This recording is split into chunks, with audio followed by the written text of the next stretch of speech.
በአማራ ክልል 8 ምርጫ ክልሎች ላይ ምርጫ አናደርግም። ከዛ በተጨማሪ በትግራይ ምርጫ ይሄኛው 7ኛው ዙር ግንቦት 24 ቀን አይደረግም።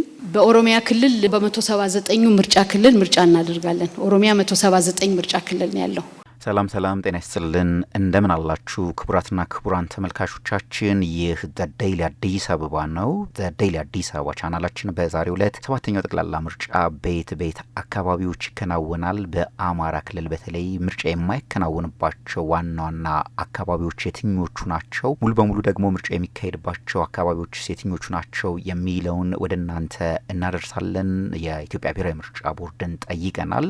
የኢትዮጵያ ብሔራዊ ምርጫ ቦርድ ምርጫውን ለማከናወን በአማራ ክልል በተለይ አስተማማኝ ሰላምና ጸጥታ አለባቸው ያላቸው አካባቢዎች የትኞቹ ናቸው፣ ይሄንን መመዘኛ ወይም ደግሞ መስፈርት ያወጣውስ በምን መስፈርት ነው የሚሉ የተለያዩ መረጃዎችን ወደ እናንተ አሰናድተናል። አብራችሁን ቆዩ።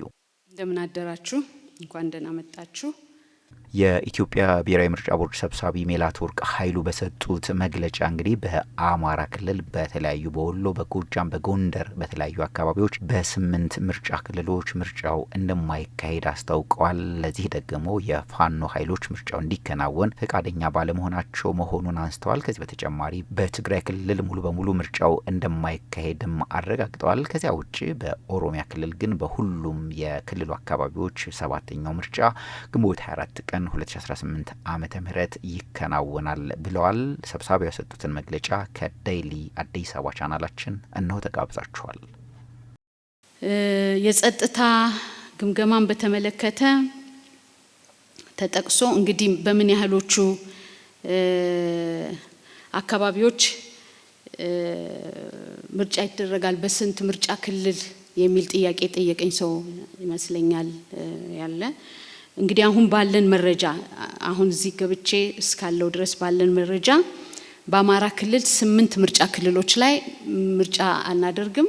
ከዛ በተጨማሪ በትግራይ 38 ምርጫ ክልሎች ላይ ያው ምርጫ ይሄኛው 7ኛው ዙር ግንቦት 24 ቀን አይደረግም።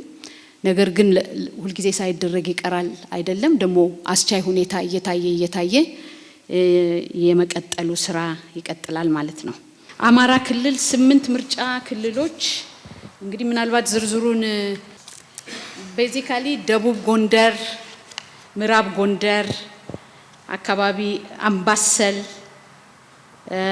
ደጋዳሞት እነዚህ የሚባሉ ምርጫ ክልሎች ናቸው። በኦሮሚያ ክልል በ179 ምርጫ ክልል ምርጫ እናደርጋለን። ኦሮሚያ 179 ምርጫ ክልል ነው ያለው ዲስ ሞመንት ማለት ነው።